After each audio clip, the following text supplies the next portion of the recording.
All right. So the different kinds of chemical reactions are combination reactions, decomposition reactions, displacement reactions, and double displacement reactions. Now we'll talk about it one by one. Okay. So first of all, I have combination reactions. Combination reactions means that I have a reactant A, I have another reactant B. They are both combining together to form a single product AB, right?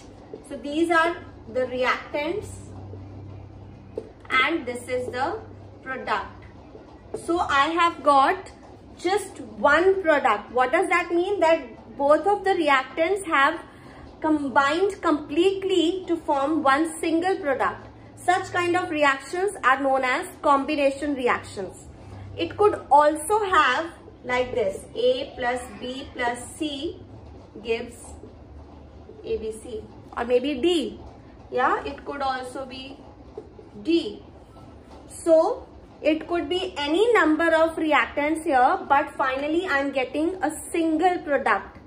Such kind of reactions are known as combination reactions. Okay, I am giving you one example of a combination reaction here.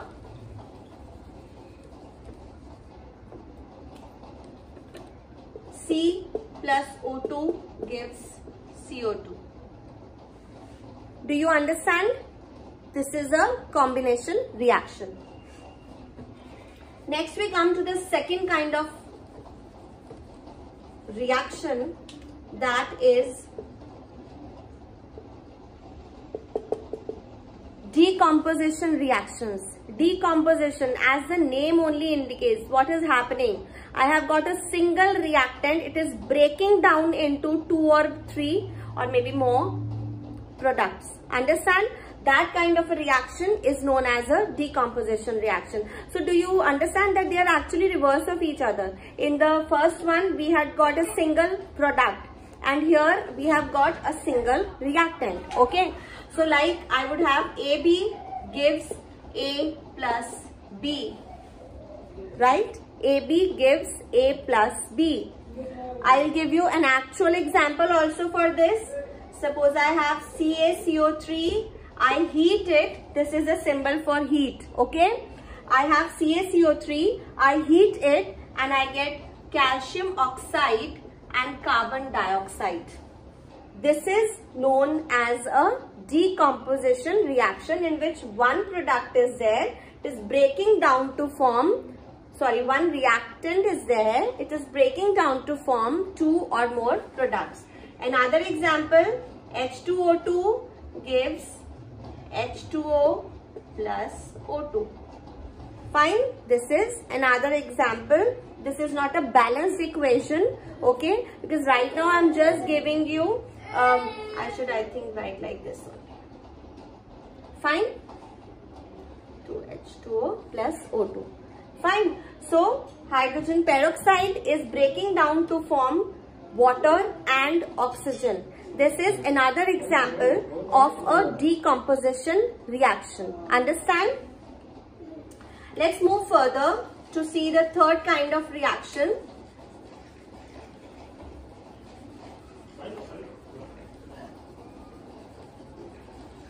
So the third kind of reactions are known as displacement reactions. They are sometimes also known as substitution reactions. Okay, displacement reactions or substitution reactions. In these examples, in these kind of reactions, I'll tell you what happens. Suppose, okay, I'll tell you one very nice example. Okay, you have there's one chair. Okay, you are there and one child who's stronger than you. Okay, that child is there. Both of you want to sit on that chair, but unfortunately only one can sit, right? So who will be able to sit? The stronger one, right? Same thing happens in chemical reactions which have displacement going on in them. So what happens? Let's say I have got A, B and C is reacting with that. Okay, however, C is a very strong, C is a very strong element. Okay, so what will happen? C is going to replace A from this. Okay, and we get CB plus A. So what happened? C has replaced A from the compound AB and taken its place. Understand? These kind of reactions are known as displacement reactions. Understand? I'll give you one example here of displacement reactions. Suppose I have CuSO4. This is copper sulfate. And I am reacting it with iron. Okay? Copper sulfate, and I am reacting it with iron. You know what I'll get? I will get iron sulfate plus copper. Right? I will get iron sulfate plus copper. Why? Because iron is stronger. Chemically, iron is stronger than copper. Right? So it will replace copper from its own compound. It will go and take copper's place and throw copper out of the sulfate solution. Understand? These kinds of reactions are known as displacement reactions. Understand? So, the last example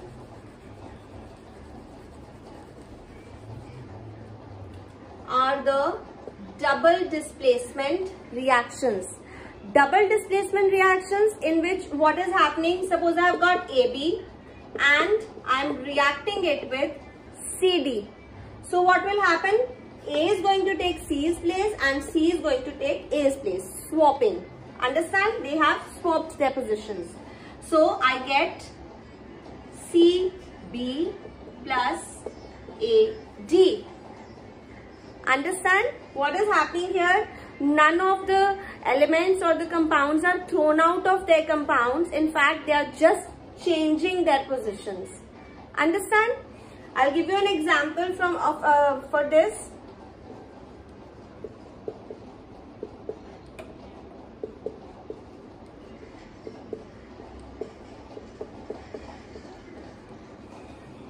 What is happening here?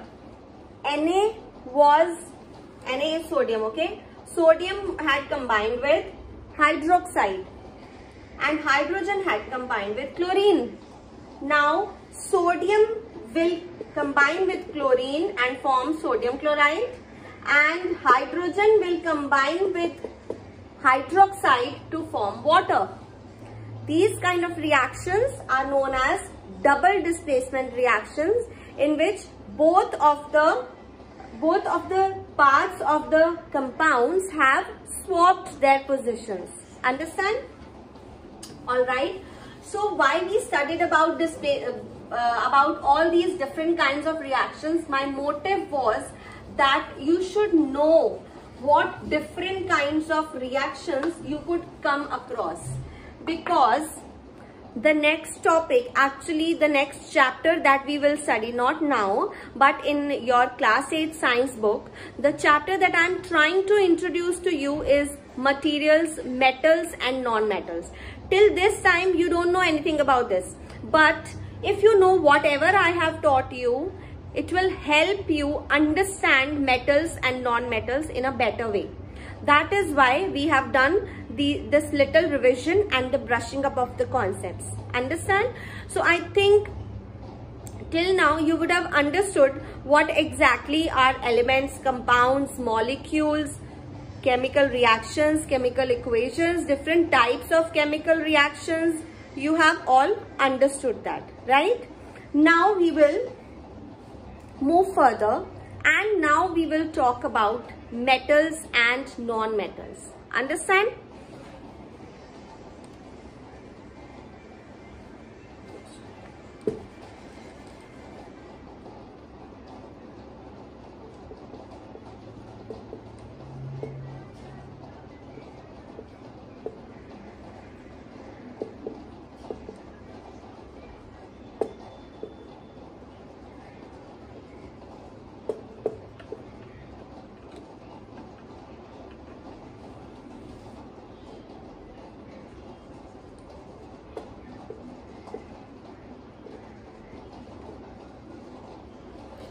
I think you are now able to understand where we are heading to.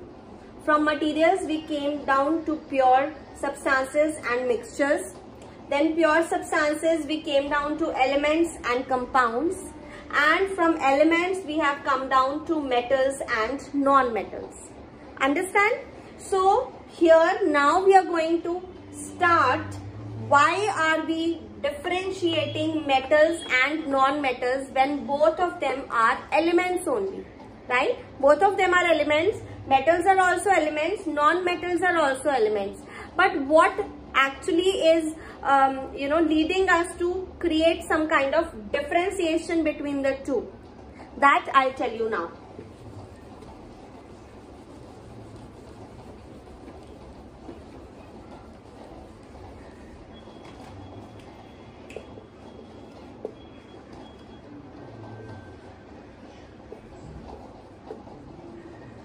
Okay, now beta, first of all, let me just give you some examples of metals and non-metals so that you are able to understand, what exactly could be the difference between the two. Okay, here the examples for metals are iron, copper, zinc, sodium,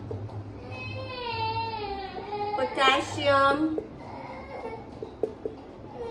like that. Okay, and what all are the examples for non-metals? We have carbon, oxygen, hydrogen, nitrogen, etc. Okay. Alright, so do you understand what exactly are the different examples here? Okay, so I think we are out of time now. Okay, so I'll quickly give you the homework so that tomorrow when we understand the metals and non-metals, you should be at least a bit prepared about them. Okay, so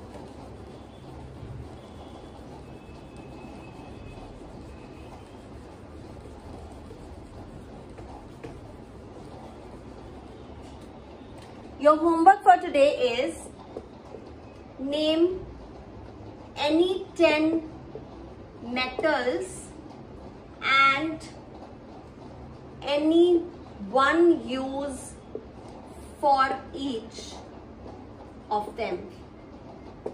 So you will name any, also write there chemical symbols.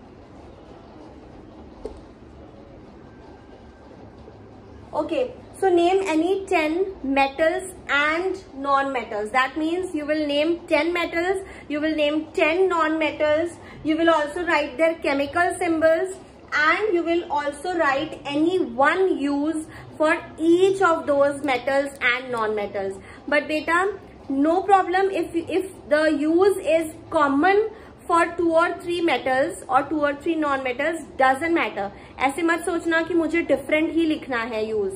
Fine, 2-3 metals का same use भी हो सकता है, right? जैसे हम iron को भी utensils में use करते हैं, हम copper के लिए भी utensils use करते हैं, copper के utensils भी use करते हैं, हम aluminium के भी utensils use करते हैं. तो it does not matter if the uses are same, they are coming out to be same, doesn't matter. Okay, no problem. Just do this homework and tomorrow we will meet and we will further explore what are the differences between metals and non-metals. Understand? So I'm ending my today's class. All of you beta, please stay safe, take care and study well. Bye.